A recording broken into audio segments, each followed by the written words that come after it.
these prophecies have evoked fear.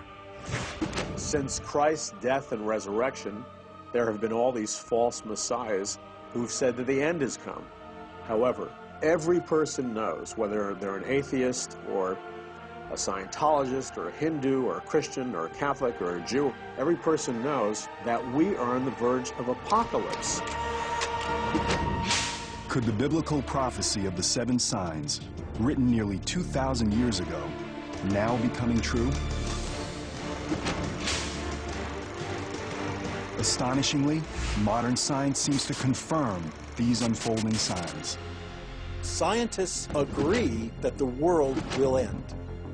And scientists agree that many of the features of the end of the world may resemble phenomenon, catastrophes that are described in Revelation. What they disagree about is whether this is the will of God, as prophesied in Revelation, or whether it's just an accident of the natural world. To those who believe in the book of Revelation, the warning signs that mark the beginning of the prophecy are clear. The 4 horsemen of the apocalypse.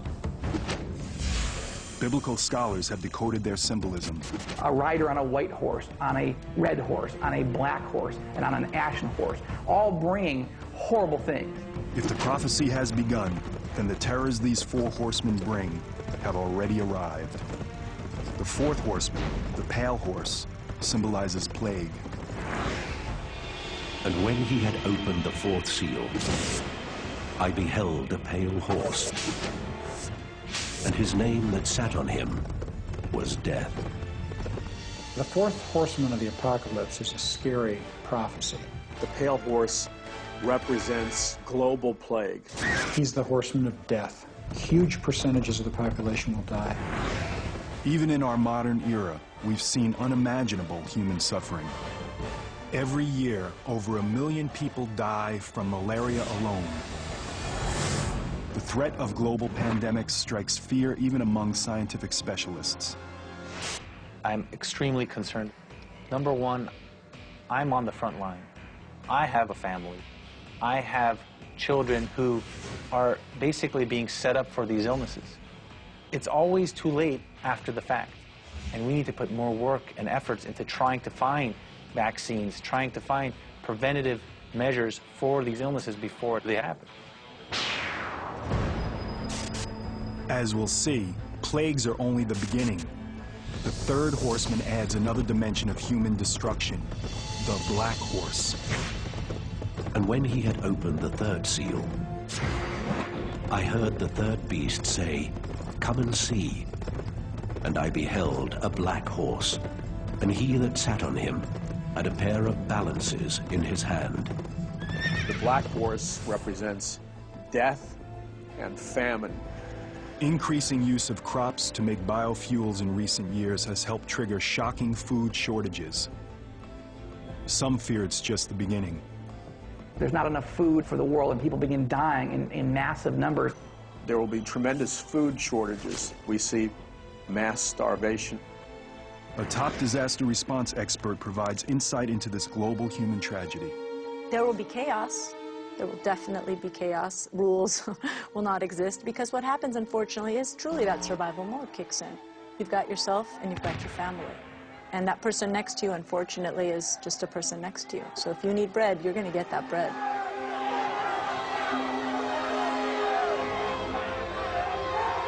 The 2nd horseman brings even greater catastrophe.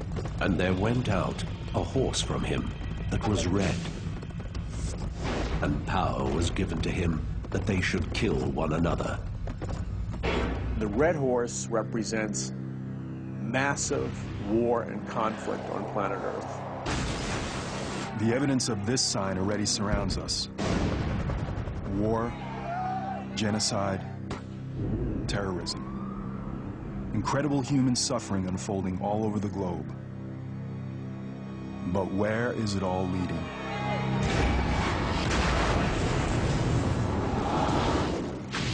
Both secular and religious experts agree that the possibility for human annihilation is real. Jerry Jenkins, co-author of the Left Behind novels, explains his beliefs. It seems like with the natural disasters getting worse and worse, and wars and rumors of wars and nations rising against nation happening more frequently and more globally, it seems like we're heading towards something, and it seems like we're heading towards something cataclysmic. The evidence for the fourth, third, and second horsemen already surrounds us. But of all the horsemen, the first evokes the most terror. And I beheld a white horse, and he that sat on him had a bow, and he went forth conquering and to conquer. Next to Satan, the first horseman is the most evil figure in the Bible, the Antichrist. There are several historical misconceptions about this horrific figure. People naturally assume the Antichrist. They think of horror movies in 666 and some guy with flaming eyes who looks demon-possessed. He's not going to be screaming in stadiums with a swastika. People are not going to be saying Sig Heil. He'll come preaching peace. It'll be a time similar to today where we have all kinds of war and discord.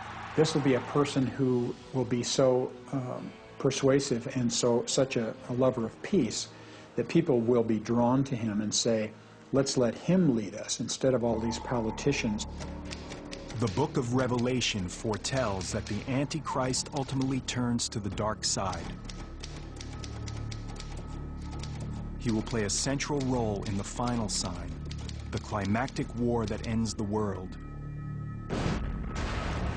Armageddon. The key to unlocking the rest of the prophecy is the number 7.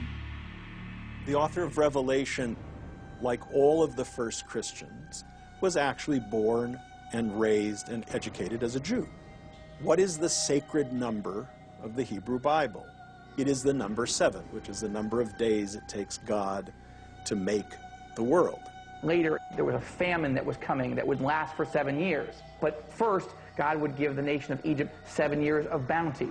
All throughout the Bible, you see this theme reoccurring again and again. And where it comes to full completion is in the book of Revelation. You have a series of successive judgments growing in intensity. You have 7 seals, and then you have 7 trumpets, and you have 7 bowls. And they flow in a continuing order, but there's a crescendo. It's a crescendo that has only begun. The next sign is a global annihilation sent from heaven itself.